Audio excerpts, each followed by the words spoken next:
रामकाज से किनारा, स्वामी को किसका इशारा। 22 जनवरी को रामलला की प्राण प्रतिष्ठा का कार्यक्रम है।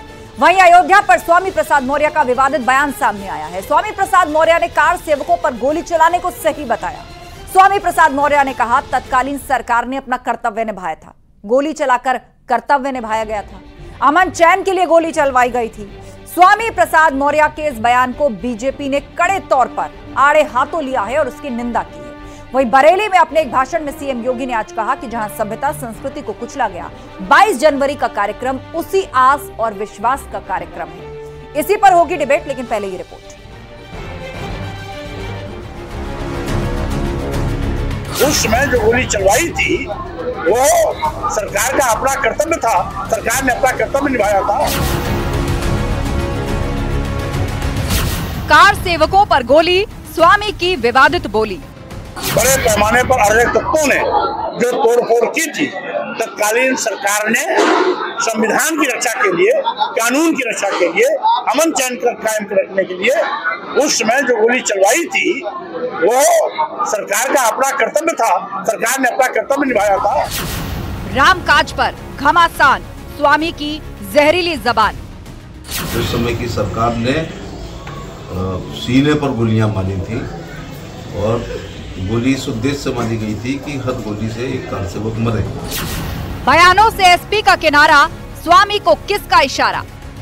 हमारे नेताजी ने कहा, हमारी मीटिंग में कहा, कल विधायकों की मीटिंग में ओपन कहा कि नहीं बोलेंगे, वो नहीं बोलेंगे, 2-3 बार कहा। तो उसके मिजाज से मैं समझ रहा था अगर वो अब ऐसा करेंगे तो नुकसान हो जाएगा। क्यों अखिलेश की भी नहीं सुन रहे स्वामी मौर्य। ये बीजेपी के लिए कोई मुद्दा देने की बात नहीं करनी चाहिए।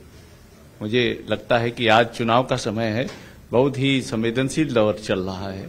ऐसे समय में केवल हमें किसानों और जवानों की बात करनी चाहिए। स्वामी को परमिट, केशव बोले अखिलेश की स्क्रिप्ट। जो बोलते हैं उनके कोई भी नेता, वह श्री अखिलेश यादव जी का लिखा हुआ केवल पढ़ते हैं। रट्टू तोता है, एक शब्द कम ज्यादा नहीं बोल सकते, ये बुलवाया जाता है इसलिए बोले। मेरा मानना है 22 जनवरी का कार्यक्रम दुनिया के अंदर जहां कहीं भी सभ्यता और संस्कृति को कुचला गया होगा, उनमें एक आस है, उनके लिए एक नया विश्वास है। 22 जनवरी का कार्यक्रम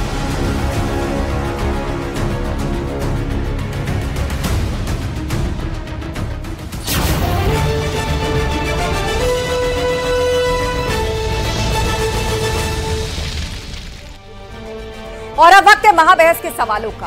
3 राउंड के सवाल आपको दिखाते हैं जिन पर फोकस रहेगी आज की डिबेट। और सवाल नंबर 1 ये कि कार सेवकों पर गोली क्यों विवादित बोली। स्वामी प्रसाद मौर्य ने एक बार फिर से उस जख्म को छेड़ दिया है। ना सिर्फ छेड़ दिया है बल्कि उसको जस्टिफाई कर रहे हैं, उसको उस वक्त की सरकार का कर्तव्य दिखा रहे हैं, बता रहे हैं, जिस पर अब बीजेपी भड़क गई है। सवाल नंबर 2, क्यों अखिलेश की भी नहीं सुन रहे स्वामी।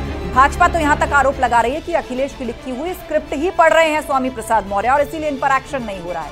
लगातार इस तरह के बयान दे रहे हैं जो विवादों में से भी विवादास्पद की सीमा पार कर जाता है। सवाल नंबर 3, सनातन विरोधियों पर वार, योगी बोले राम मंदिर। और इस पर चर्चा के लिए हमारे साथ गेस्ट पैनल जुड़ चुका है। हमारे साथ अश्विनी शाही जी हैं, नेता बीजेपी। हमारे साथ राहुल यादव जुड़ेंगे, नेता समाजवादी पार्टी। संदीप त्रिपाठी जी हमारे साथ होंगे, कांग्रेस के नेता। इसके अलावा जैनेन्द्र प्रताप सिंह है हमारे साथ, सुभाषपा के प्रवक्ता। अनिल दुबे जी आरएलडी प्रवक्ता हमारे बीच में हैं। आप सभी मेहमानों का बहुत बहुत स्वागत है। तो सबसे पहले अश्विनी शाही जी बीजेपी से हमारे साथ हैं। अश्विनी जी, स्वामी प्रसाद मौर्य विवादित बयान, सनातन धर्म, हिंदू देवी देवता, बीजेपी सब पर देते रहते हैं, लेकिन आज कार सेवकों पर गोली चलाने को उन्होंने जस्टिफाई किया और कहा कि अराजक तत्वों पर गोली चली और उस वक्त की सरकार का यह कर्तव्य था। एक बार फिर से उसी जख्म को छेड़ दिया स्वामी प्रसाद मौर्य ने। देखिए, स्वामी प्रसाद मौर्य जी इतिहास को दोहरा रहे हैं।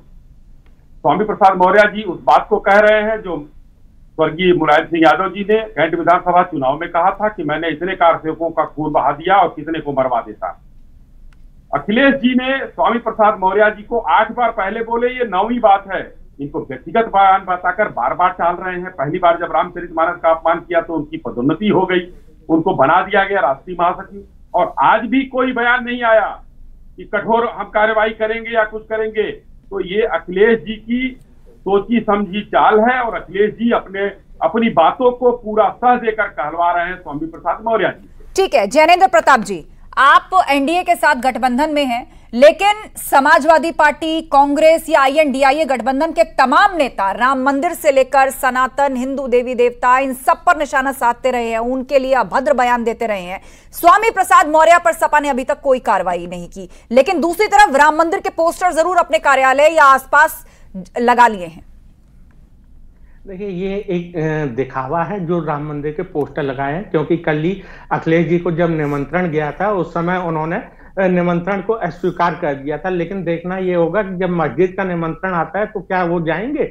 और दूसरी चीज मैं बताना चाहूंगा, स्वामी प्रसाद मौर्य कोई अखिलेश यादव जी से बहुत अलग नहीं है। स्वामी प्रसाद मौर्य जी एक माउथ ऑर्गन है, अखिलेश यादव जी उसमें हवा फूंकते हैं और दूसरी तरफ जनता को दिखाते हैं कि वो हिंदू धर्म के हितैषी हैं। लेकिन आपको याद रखना चाहिए, इन्होंने ही जो गृह विभाग के सचिव थे सर्वेश मिश्रा जी, उनको श्री राम मंदिर के निर्माण की बात करने, खत लिखने के लिए बर्खास्त कर दिया था। 2015 में इन्होंने बनारस के अंदर साधु संतों पे रात के गणेश विसर्जन के नाम पे लाठियां चलवाई थी।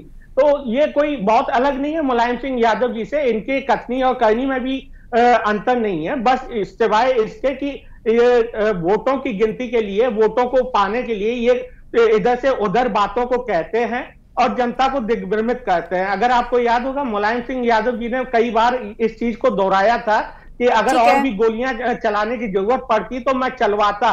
और एक बात तो उन्होंने ये कहा था कि मुसलमानों का भरोसा जीतने के लिए हिंदुओं पर गोली चलाना आवश्यक था। ये बिल्कुल उनका वर्डिंग है। चलिए ठीक है, इस पर एक टिप्पणी अनिल दुबे जी आपकी भी, क्योंकि आप सपा के साथ गठबंधन में हैं। माफ कीजिएगा अनिल दुबे, आपकी टिप्पणी, कार सेवकों को अराजक तत्व कहा गया और गोलियां चलाने को कहा गया, उस वक्त किस सरकार का कर्तव्य? और आस्था जी देखिए, ये सब चीज़ें तो पटाक्षेप हो गई। अब इन बातों का क्या मतलब? चर्चा करनी है तो देश के 4 शंकराचार्य हैं, देश के चारों शंकराचार्य सनातन धर्म के ऊपर बोल रहे हैं। अगर चर्चा करनी है तो शंकराचार्य जी के बयानों पर करने की जरूरत है। और मैं तो समझता हूँ इन मुद्दों की जरूरत नहीं, जो बुनियादी सवाल जो स्वामी प्रसाद मौर्य पर जवाब दीजिए। प्राण प्रतिष्ठा से नहीं, स्वामी प्रसाद मौर्य पर बयान देने की क्या जरूरत है? स्वामी प्रसाद मौर्य पर बयान समाजवादी पार्टी के नहीं, स्वामी प्रसाद मौर्य पर बयान समाजवादी पार्टी के लोग देंगे। समाजवादी पार्टी के राष्ट्रीय अध्यक्ष ने कहा कि भाई इस तरह की चीजें नहीं होनी चाहिए, वो खुद इस पर कह रहे हैं। और अगर मैं समझता हूं वो खुद जब उनके राष्ट्रीय अध्यक्ष उसको खंडन कर रहे हैं कि इस तरह के बयानबाजी नहीं होनी चाहिए, समाजवादी पार्टी में ही इस बात का विरोध हो रहा है, तो मैं समझता हूं कि इंडिया गठबंधन में चीजें तय हो रही हैं, सीटें तय हो रही हैं, उसमें यह भी तय हो जाएगा कि कौन क्या बोले, किसको कितनी वो बोलने की छूट दी जाए। और वैसे भी वो कोई हमारे इंडिया गठबंधन के प्रवक्ता नहीं है, उनको अपना मीडिया में चर्चा रहने के लिए वो अपना इस तरह की बात करते रहते हैं। कोई अधिकृत व्यक्ति थोड़े हैं, कोई और अपना वो जो कह रहे हैं उससे हम लोगों से क्या मतलब? सुन रहे हैं आप स्टैंड? जी मैं सुन रहा हूं। और अभी हमारे अनिल जी जो इंडी अलायंस के जो सदस्य हैं, उन्होंने कहा कि शंकराचार्य जी का नाम लिया। मैं वही बताना चाह रहा था, जैनेन्द्र जी ने बात शुरू की, बताया नहीं। गणेश विसर्जन करने जा रहे थे स्वामी अभिमुक्तेश्वरानंद जी, और लाठियों से 2015 में यही समाजवादी सरकार ने पिटवाया बनारस में उनको। तब उनकी बात याद नहीं आई, तब वो अराजक नहीं दिखे, निहत्थे लोग जा रहे थे गणेश विसर्जन करने। यही समाजवादी सरकार है। आज जो 2 नवंबर की घटना वहां हुई, गोलियां चलाई, सरजू का पानी खून से लाल किया गया, यही समाजवादी सरकार थी। और उस समय अराजक वो भी थे जो निहत्थे कार सेवक थे, अराजक वो भी थे जो निहत्थे साधु। अरे भैया सुनी जी, आपकी सरकार ने, देखे आप इन मुद्दों को उठाने की बात कर रहे हो, आपने माननीय मुलायम सिंह यादव को जो है भारत रत्न के बाद दूसरा बड़ा सम्मान आपकी पार्टी ने दिया, उसके बाद भी इन मुद्दों पर आप चर्चा कर रहे हो।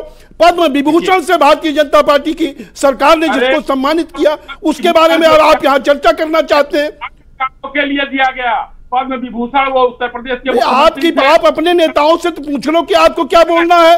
आपकी पार्टी ने जिस नेताजी को पद्म विभूषण से सम्मानित करने का काम किया, अब उस पर चर्चा कर रहे हो। चर्चा करनी है तो गन्ना किसानों के ऊपर चर्चा करो कि गन्ना किसानों को अब तक रेट क्यों नहीं दिया, आलू किसानों को उनका रेट क्यों नहीं दिया, उस पर चर्चा करो ना। आपकी आवाज साफ नहीं आ रही है, आपकी आवाज साफ। अश्वनी जी बोलिए, उसके बाद ज्ञानेंद्र जी। मैं ये कह रहा हूँ कि आशा जी पूछिए उस माँ से जिसके बेटे के सर में गोली मारी गई, मरने के बाद उसने लिखा सड़क पर सीताराम। 2 नवंबर को कितने कार सेवक मारे गए थे उस समय के अखबार बता रहे थे, और आज ये लोग किस तरीके की बात कर रहे हैं। तो क्या इसीलिए पद्म विभूषण का सम्मान आपने उनको दिया है? आप ये बताइए, आपने पद्म विभूषण सम्मान, देश का सर्वोच्च दूसरे नंबर का सम्मान है, आपकी पार्टी ने दिया, किसने दिया? आप उस बात पर चर्चा करने आप आए हो। आप बताओ ना कि इस देश के नौजवानों को रोजगार देने का काम कब करोगे? आप बताइए किसानों को उनके गन्ने का मूल्य, उनके बकाये का भुगतान देने का काम क्या करोगे? देश में यह सवाल है। से चिढ़ है आप लोगों को, राम भक्तों से चिढ़ है, यादव अनिल जी जवाब सुन लीजिए। वो तो सुप्रीम कोर्ट ने आदेश कर दिया, सुप्रीम कोर्ट के आदेश पर मंदिर बन रहा है। देश के चारों शंकराचार्य आपके निर्णय के खिलाफ है, उन पर आप चर्चा नहीं करना चाहते हो। ठीक है अश्वनी जी, ज्ञानेंद्र जी बोलिए।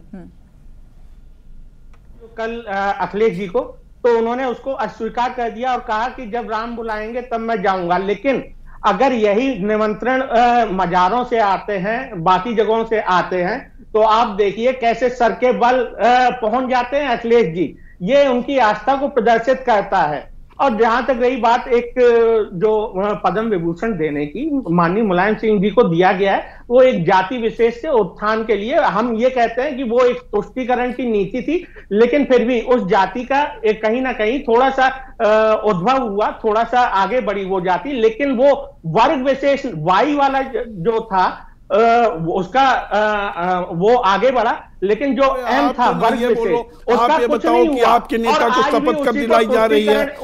आप ये बताओ, आपको उत्तर प्रदेश में कितनी सीटें मिल रही है?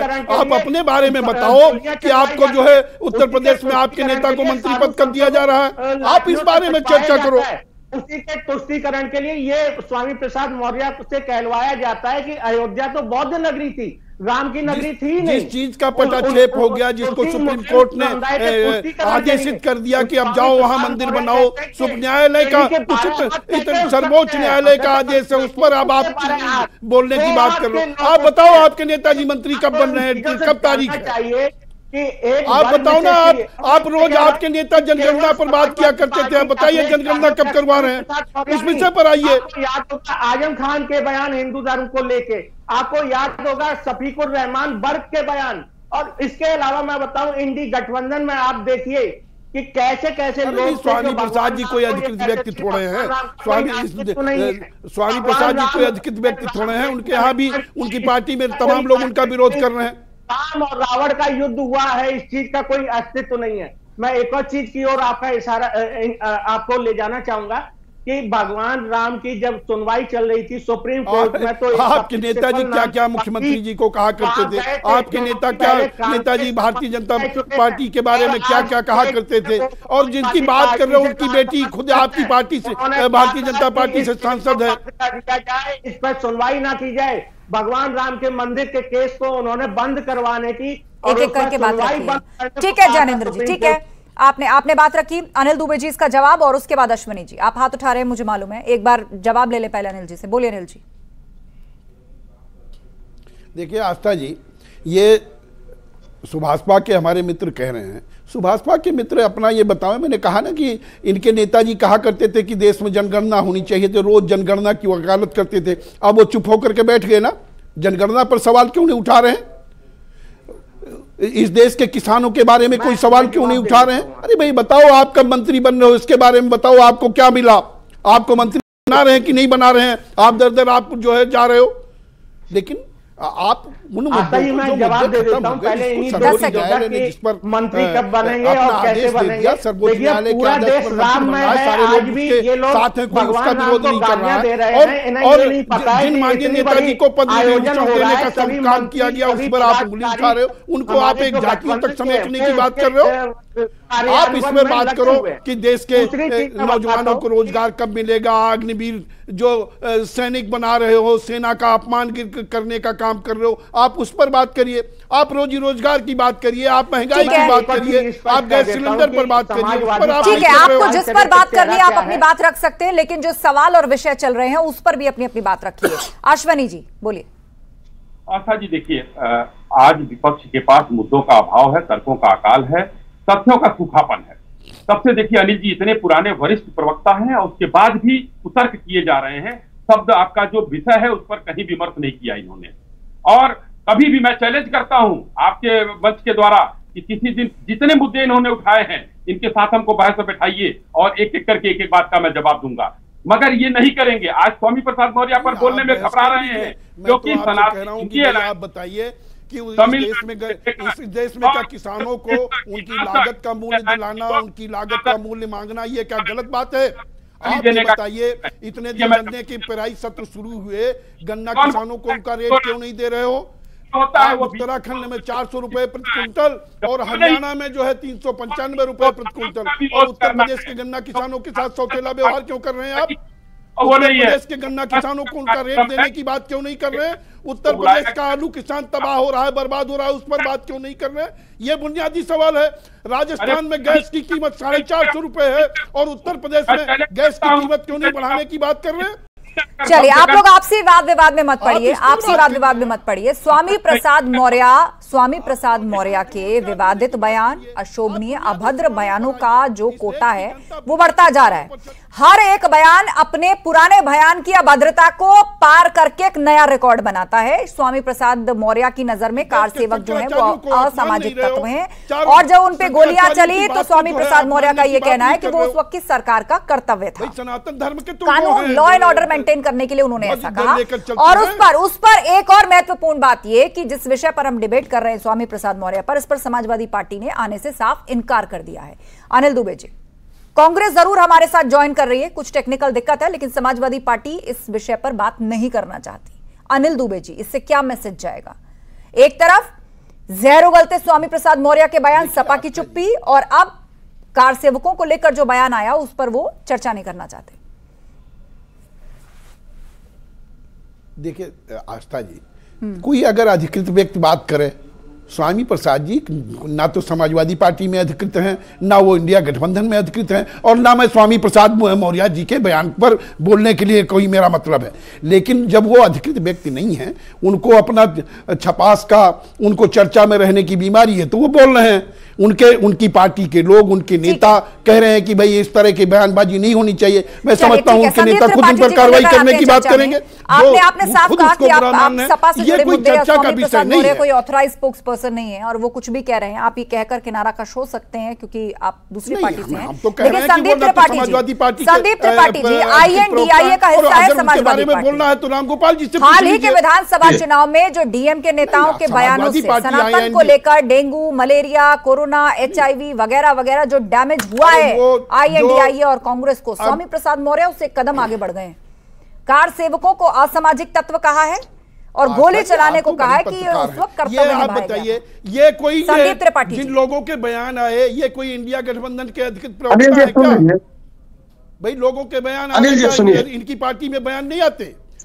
आप ये बताइए, अनिल जी जवाब देने दीजिए संदीप जी के बारे में। अधिकृत प्रवक्ता हो ना हो, लेकिन सीरीज में ये बयान आते हैं तो पार्टी कार्रवाई क्यों नहीं कर रही? संदीप जी, आप INDIA की बैठक में उठाएंगे ये मुद्दा? पार्टी कार्रवाई उनकी कर लेगी। अभी इंडिया गठबंधन का, ठीक है अनिल जी आप शांत हो जाइए। संदीप त्रिपाठी जी आपका हो जाने दीजिए, सारे बयान रुक जाएंगे, कोई बोलने लायक नहीं, सब चीजें तय हो जाएंगी इन चीजों। और वो कोई अधिकृत व्यक्ति नहीं है। आपको मेरी आवाज आ रही है संदीप त्रिपाठी जी? कोई अधिकृत व्यक्ति बोलिए, आपका जवाब।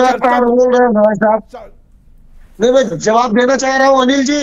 अनिल जी से रिक्वेस्ट है कि कम से कम सुन लीजिए जी। आस्था जी केशव प्रसाद जो है हमारे स्वामी प्रसाद मौर्य जी ने जो बात कही है, मैं बिल्कुल उसका जो है खंडन करता हूं और उसकी निंदा करता हूं। हम उसी तरीके से निंदा करते हैं जैसे मध्य प्रदेश में मंदसौर के किसानों पर भारतीय जनता पार्टी ने गोली चलवाई थी, और क्या आज तक भारतीय जनता पार्टी ने उसके लिए माफी मांगी? क्या उसमें 6 किसान मरे थे। इसी तरीके से राजस्थान के गंगानगर जिले में इसी भाजपा ने गोली चलवाई, वहां पर 5 किसान मरे थे। क्या भाजपा ने आज तक माफी मांगी? क्या किसान इनके नजर में कीड़े मकोड़े हैं? क्या वो असामाजिक तत्व है? क्या उसके लिए वसुंधरा राजे या शिवराज सिंह चौहान जी को सजा मिली? क्या अगर नहीं मिली और आप ये कहते हैं कि कानून व्यवस्था के लिए आपने गोली चलवाई थी, तो क्या यह अश्वनी जी वक्तव्य है? अश्वनी जी, इस मसले पर वैसे तो शिवराज सिंह चौहान धरने पर बैठे थे इस पूरे मामले को लेकर, लेकिन आपका जवाब? मैं वही कहना चाहता हूं कि भारतीय जनता पार्टी के किस व्यक्ति ने कहा कि वो किसान अराजक थे? वो उन किसानों ने, हाँ, उस समय की वो व्यवस्था थी, उनके पक्ष में भी हमने वो किया। हम किसानों के कभी खिलाफ नहीं रहे, लेकिन निहत्थे कारकों को डिबेट को भटकाइए मत संदीप जी। लगातार मुख्यमंत्री बनाए रखा आपने। संदीप जी विषय को भटकाइए मत। यहाँ सवाल कार सेवकों, राम मंदिर और गोली चलाने के उस एपिसोड का हो रहा है जिसे स्वामी प्रसाद मौर्य कह रहे हैं कि उस वक्त की सरकार का कर्तव्य था और वो अराजक तत्व थे। वही समाजवादी पार्टी, उसके कुछ नेता राम मंदिर के पोस्टर चिपका रहे हैं जगह जगह, राम आ गए हैं और ऐसी बातें लिख रहे हैं उसके ऊपर। जनता कई चेहरे समझ नहीं पाती, एक ही चेहरा समझती है जनता। स्पष्ट रहना चाहिए वो चेहरा कौन सा है। चेहरे पे चेहरे चढ़ाएंगे तो जनता कंफ्यूजन पसंद नहीं करती। रामलला विराजमान, भारतीय जनता पार्टी, पूरा देश के लोग कहते थे अब राम को कहा जो है, राम तो वहां पहले से हैं, अब क्या लाओगे? राम तो हैं वहां, राम के अस्तित्व को कोई थोड़ी वहां नकार रहा है। अयोध्या में तो राम ही हैं। अब उनको अगर उनको स्थापना करनी तो रामनवमी करते। विरोधी समाजवादी पार्टी है और राम विरोधी इंडिया अलायंस है। उसका कारण है, आज देखिए सोनिया जी ने किस तरीके से कांग्रेस के साथ जाने से मना कर दिया, क्योंकि गांधी परिवार का कोई सदस्य रामलला नहीं गया। इंडिया अडवाणी जी आ रहे हैं क्या? अडवाणी जी आ रहे हैं क्या? मुरली मनोहर जोशी जी आ रहे हैं क्या? देश की जनता देख रही है। आज ये सांस्कृतिक राष्ट्रवाद का उत्सव है, 22 तारीख एक सांस्कृतिक राष्ट्रवाद का उत्सव है जो पूरा देश मना रहा है। राम हमारे घर में है, राम हमारे जवाब सुनिए। जो है साफ इनकार कांग्रेस की तरफ से आ चुका है। ना अधीर रंजन चौधरी जा रहे हैं, ना मल्लिकार्जुन खड़गे और ना सोनिया गांधी। मतलब साफ है, आपने अपनी साइड सेलेक्ट कर ली है। आप जिस वोट बैंक को चाहते हैं कि वो आपके साथ रहे, आपने अपना मैसेज पहुंचा दिया है, सियासी मैसेज। आस्था जी एक बात बताइए, आपके यहाँ रामचरितमानस का पाठ हो, आप हमें निमंत्रण दें और हम ना जा पाए, आपके यहाँ ना जाना चाहे, और सुनी शाही जी निजी कार्यक्रम नहीं है संदीप जी। जितने साधारण तरीके से आप प्राण प्रतिष्ठा के कार्यक्रम का बखान कर रहे हैं, ये उतना साधारण नहीं है। ये 500 साल का इंतजार है। ये संवैधानिक तरीके से शांति को आगे रखकर, बिना हथियार उठाए, बिना खून बहाए लड़ी गई वो लड़ाई है जो 500 साल बाद आज मूर्त रूप में सामने आ रही है। आप समझ सकते हैं बहुसंख्यकों की कितनी भावनाएं जुड़ी हुई हैं। अरे आप ही की पार्टी के अंदर के लोग होंगे जो राम को मानते होंगे, बहुत सा वर्ग ऐसे होगा खुलकर कहीं ना कहीं, लेकिन आप इतने साधारण शब्दों में इसका बखान मत करिए कि फला के घर में रामचरितमानस का पाठ है, आप नहीं गए तो बुरा मान जाएंगे। ये कोई निजी कार्यक्रम नहीं है, इसमें भावनाएं हैं करोड़ों बहुसंख्यकों की। बोलिए। आस्था जी मैं जवाब दे देता हूं। हाँ। अभी आपने कहा कि ये शांतिपूर्ण व्यवस्था कानून के माध्यम से ये चीज हुई। हमारे मैनिफेस्टो में हमने स्पष्ट लिखा कि जो भी कोर्ट का आदेश होगा हम उसको मानेंगे और उसके तहत अगर सरकार में होते हैं तो करेंगे। भारतीय जनता पार्टी ने तो हिमाचल प्रदेश के अपने अधिवेशन में स्पष्ट मना कर दिया था कि कानूनी रास्ता ही नहीं है। तो कानूनी रास्ते को कैसे? आपका जवाब मेरे पास लास्ट 2 मिनट का वक्त है। मैं उसका जवाब देता हूँ। संदीप जी ने कहा कि हम जो है हम कानून के सुप्रीम कोर्ट के उससे हम कहाँ इनकार कर रहे हैं, तो वही तो मैं कह रहा हूँ कि सुप्रीम कोर्ट के सुन लीजिए, आपने मैनिफेस्टो में जाइए लिखिए, आपने कहा था कि हम संविधान के तहत संविधान आपने कहा था संसद में कानून। संदीप जी अब जवाब सुनिए, संसद में कानून अब जवाब सुनिए, डिस्टर्ब मत करिए पैनलिस्ट को, जवाब सुनिए। हम जो रास्ता चले थे उस रास्ते से आदेश पर हो रहा है तो कोई दिक्कत नहीं है, आप आइए। वो ट्रस्ट का मामला है, वो भाजपा का मामला नहीं है, वो हमारे एजेंडे में थे प्रोग्राम का मंदिर बनाना, सुप्रीम कोर्ट के आदेश पर बन रहा है तो आपको शामिल होना चाहिए। वो भाजपा का कार्यक्रम नहीं है। आप लोगों ने कार्यक्रम राम का विरोध किया है, आपने राम ट्रस्ट का विरोध किया है, क्योंकि सेलेक्टेड लोगों को दिया गया था, सेलेक्टेड लोगों को बुलाया गया है वहाँ। और ट्रस्ट का अपमान, मतलब राम का अपमान कर रहे हैं आप वहां न जाकर। सांस्कृतिक राष्ट्रवाद जो पूरे देश में फैला हुआ है उसका विरोध कर रही है। आपसी वाद विवाद में मत पड़िए। कार सेवकों पर गोली, स्वामी की विवादित बोली, इस पर किसी के पास कोई जवाब नहीं है और समाजवादी पार्टी तो उस पर चर्चा भी नहीं करना चाहती और इसीलिए उनके कोई प्रवक्ता आज हमारी डिबेट में मौजूद नहीं है, क्योंकि सपा ने आने से साफ इनकार कर दिया है। लेकिन राजनीतिक मैसेज दूर दूर तक जाते हैं, ऐसे ही जेस्चर से जाते हैं, संदेश ऐसे ही पहुंचाया जाता है। और यह बात सच है कि जनता एक साथ कई चेहरे लेकर चलेंगे तो उसको समझ नहीं पाती है। सीधी और स्पष्ट बात समझती है जनता, एक चेहरे को समझती है।